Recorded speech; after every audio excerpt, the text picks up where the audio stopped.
La première fois que j'ai pointé la caméra infrarouge vers l'adoration, je me suis senti très privilégié.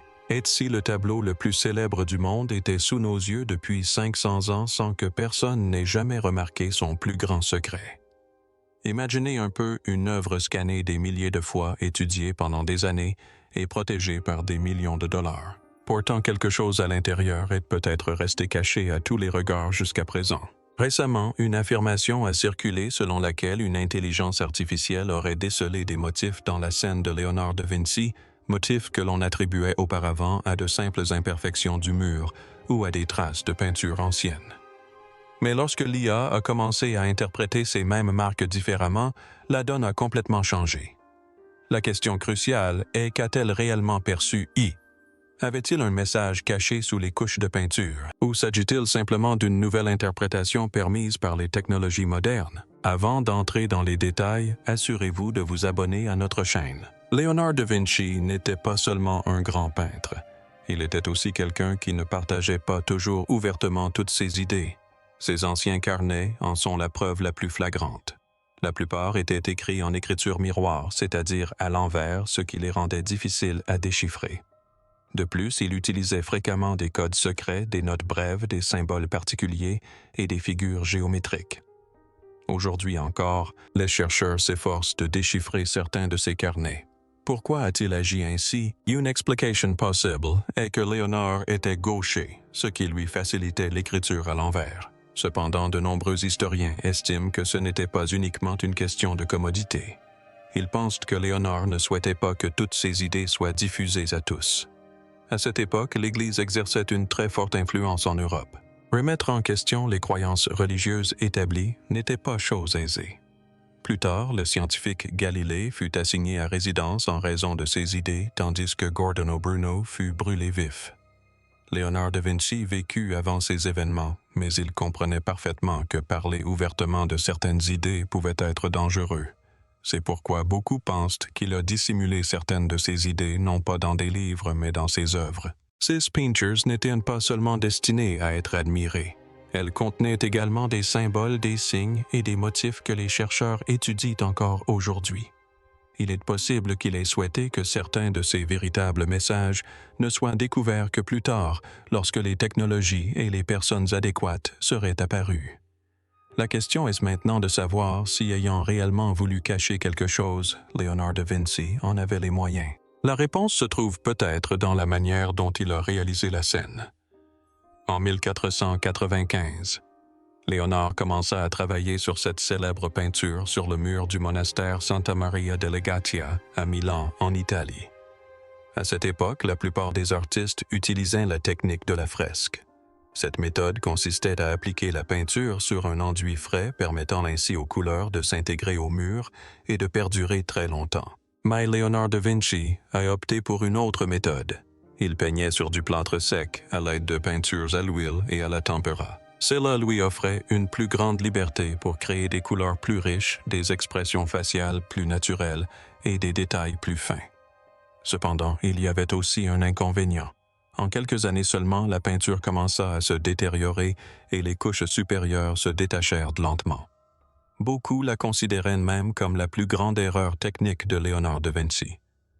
Aujourd'hui, certains chercheurs envisagent cette décision sous un angle différent. Le travail par couches successives sur un enduit sec créait de multiples strates à l'intérieur de la peinture.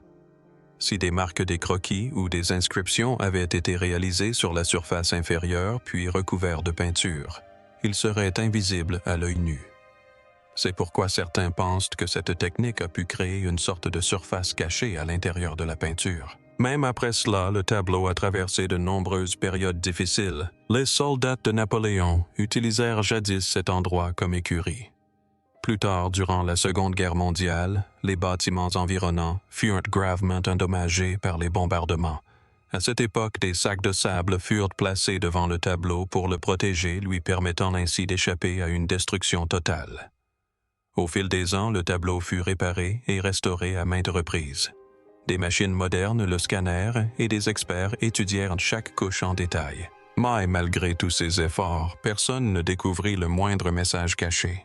Pourquoi personne n'a-t-il rien trouvé pendant 500 ans? Dès lors, la question se pose si quelque chose était réellement dissimulé dans ce tableau. Pourquoi personne ne l'a-t-il remarqué pendant près de 500 ans? Après tout, certains des plus grands experts en art scientifique et équipes de restauration au monde étudient et travaillent sur ce tableau depuis des décennies. De fait, la plus importante restauration de la scène a eu lieu entre 1978 et 1999. C'est un travail a duré 21 ans.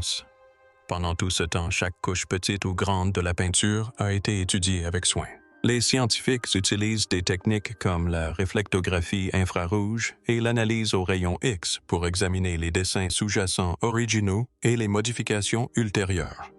Ces techniques ont révélé de nombreux coups de pinceau et croquis préparatoires de Léonard de Vinci, mais aucune preuve tangible d'un message caché n'a été découverte. Avec les progrès technologiques, les chercheurs ont approfondi leurs recherches. En 2007, l'intégralité du tableau a été numérisée à l'aide d'une image de près de 16 milliards de pixels. Le niveau de détail était tel que les chercheurs pouvaient zoomer sur les moindres détails de l'œuvre grâce à un ordinateur.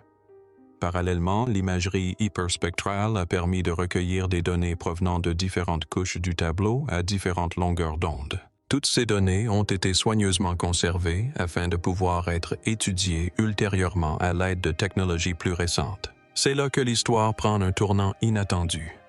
La découverte n'est pas le fruit d'une nouvelle machine. Les machines existaient déjà et les données étaient identiques. La seule différence résidait dans l'analyse des données sous un angle nouveau. Les chercheurs pensaient qu'une IA entraînée sur l'écriture de Léonard de Vinci, ses codes et son écriture en miroir pourrait reconnaître des schémas imperceptibles à l'œil nu ou au logiciel plus ancien. Comment l'étude de l'IA a-t-elle débuté? À ce stade, tous les préparatifs étaient terminés. Des années de données d'imagerie avaient déjà été collectées. Des techniques d'imagerie modernes avaient été utilisées. Les carnets de Léonard de Vinci avaient été étudiés en détail. Mais la véritable question était désormais de savoir s'il existait une technologie capable de reconnaître les schémas que l'œil humain n'avait jamais pu percevoir. C'est avec cette idée en tête qu'une équipe de recherche a entrepris des travaux sur l'intelligence artificielle. Cette équipe était dirigée par la chercheuse Dr. Rossi. Elle était convaincue que si l'IA était entraînée uniquement à reconnaître des images, elle risquerait de ne rien découvrir de particulier. En revanche, si elle apprenait d'abord la façon de penser et d'écrire de Léonard, les résultats pourraient être tout autres. L'équipe a donc conçu un réseau neuronal entraîné à l'aide de milliers de pages extraites des carnets de Léonard de son écriture en miroir d'anciens croquis de notes codées et de divers échantillons d'écriture manuscrite. Le système n'était pas conçu pour lire les mots. Sa véritable mission était de déterminer quels motifs avaient été créés intentionnellement et lesquels résultaient simplement du vieillissement du mur au fil du temps. Ensuite, les anciens scans hyperspectraux et les images haute résolution de la peinture ont été intégrés au système. L'IA a alors commencé à examiner chaque partie encore et encore. À certains endroits, elle s'est concentrée sur les différences de couleurs. Ailleurs, elle a étudié la direction du coup de pinceau. Elle tenta également de déchiffrer de faibles marques auparavant prises pour des taches ou des fissures. Mais les débuts ne furent pas aussi prometteurs qu'espérés. Le premier jour, le système n'afficha que des données normales. Le deuxième jour ne révéla rien d'inhabituel non plus.